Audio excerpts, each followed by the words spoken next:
speak out too much sooner. I will kill you. One more time.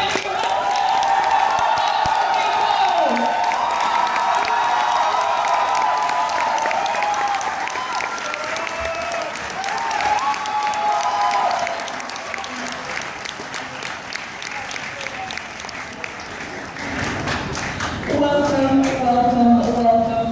It is my absolute pleasure to have the opportunity to chat with you. And I promise you guys, I won't be selfish. You all get to ask as many questions as you like within the time that we have. Oh, how cool is this? How cool is this?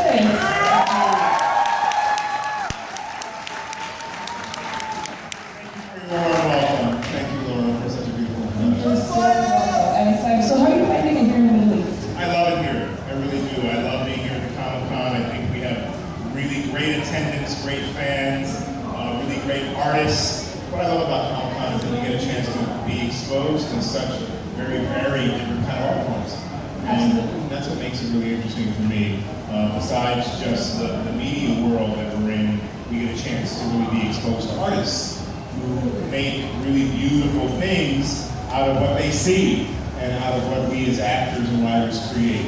From our sci-fi world to the world of Breaking Bad, which is a dramatic, sort of comical world, we get a chance to really experience the art form on our levels. Well, that's one of the things. It's not just the quality of guests that we have this year, like yourself, but the level of artists and skill that we have at the World Comic-Con.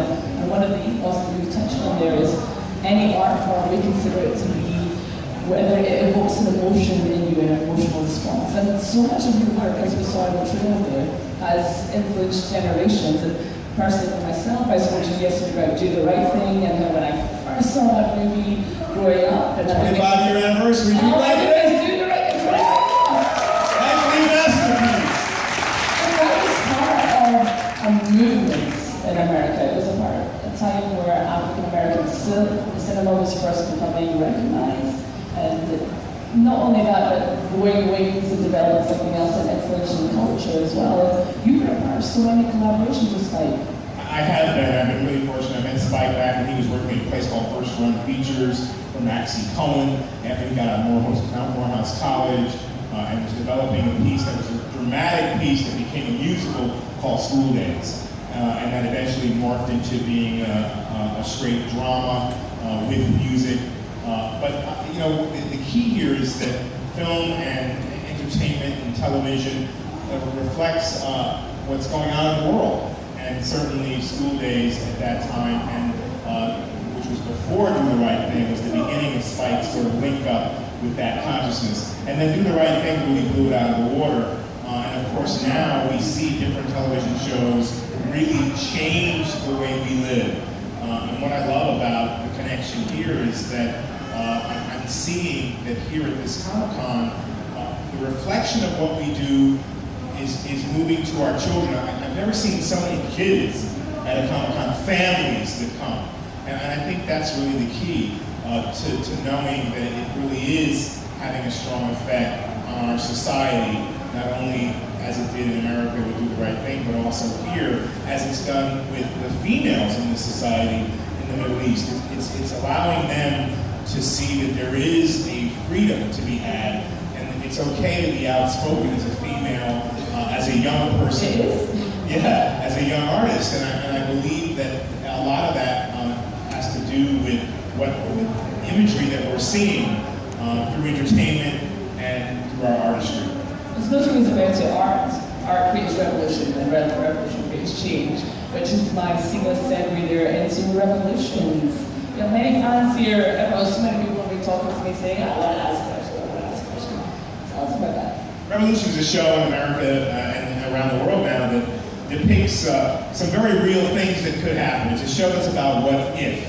What if we were living in a world without power? What would we do? How would we survive? I play Tom Neville, who was the enforcer of the Monroe Republic in the first season of Revolution, and I'm responsible for tracking down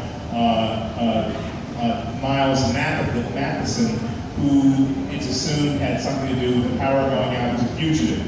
But the real story is about family.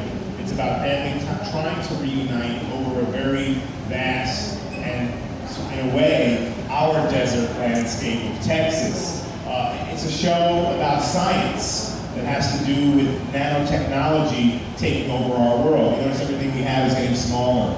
All our phones are smaller, our computers are smaller, and it begs the question, what would you do and what would you go through to survive? And Tom Neville is the ultimate survivor.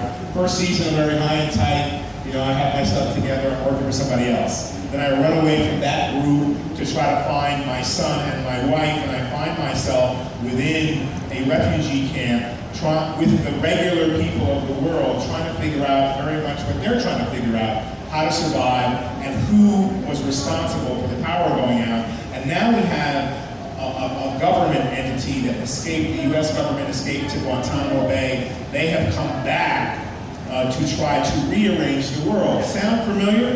Yeah, just a little bit. But you touched on a question I wanted to ask you in terms of the characters that you play and family and connection. And there is a real diversity in all of your movies and all of your films. One thing that I see as a similarity is your strength for sure of a real human aspect. And what you're talking about there in essentially post an apocalypse world where you have no power, you have no energy, and what are you going to do? How are you going to survive? The what if principle. Where do you draw from? Because that's not an experience that we have had, or is it something that how do you draw out those characters and form? Well, I draw from just my own experience of my life. I mean, I was in military school when I was young, and I almost went into the military as a profession. Part of Tom Neville, he believes in God and the divine. I do as well. Part of that character is someone who doesn't want to kill anyone or do bad. If you look at episode 105 of Revolution, you met a Tom Neville who was very meek and mild-mannered, who was an insurance adjuster, who did not have any kind of physical ability and strength. He developed it, he built it up, and he became, he did what he had to do to survive. He became, when he had to kill someone, he had to kill someone to survive. What length would you go through to do that? So I draw on, situations in my life where I've been in a situation where I've been threatened, where I felt as if I've had no other means but to defend myself because someone's attacked me. I do my acting work. I take it very seriously because I want to depict things in a very real way. In our world of revolution, we also have young people who are going to be responsible after us for continuing the growth and movement of artistry and change. But think about having to do that with a gun in your hand. And we're looking at countries all over the world. Look at what's going on, oddly enough, in Chechnya and all through that Russian area where they've gotten to this president's palace, and what they find? They find all this great artwork. They found all this great artwork that they had never seen before and weren't privy to because the president took it all and hogged it for himself. So I think out of this, we're realizing that the world can be a better place and a freer place for all of us, men, women, and children, no matter what you believe, no matter what religion you follow, that we should be more accepting of each other as human beings first.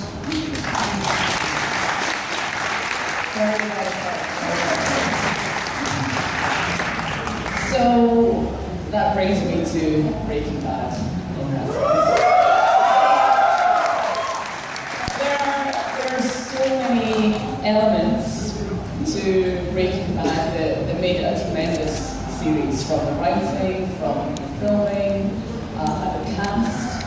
But for me in particular, it wasn't until Gus came on board that things really stuff went down. That's when you're like, whoa, okay. What was it like for you? Could you tell at the time when you were filming and it started to come out that it was going to become such a huge series and your character was going to be so pivotal? Well, I came into this show at the end of the second season. I got a call to do a guest spot on the show. I said, no, I don't want to do this because I'd done so many guest spots over the years, and I had been the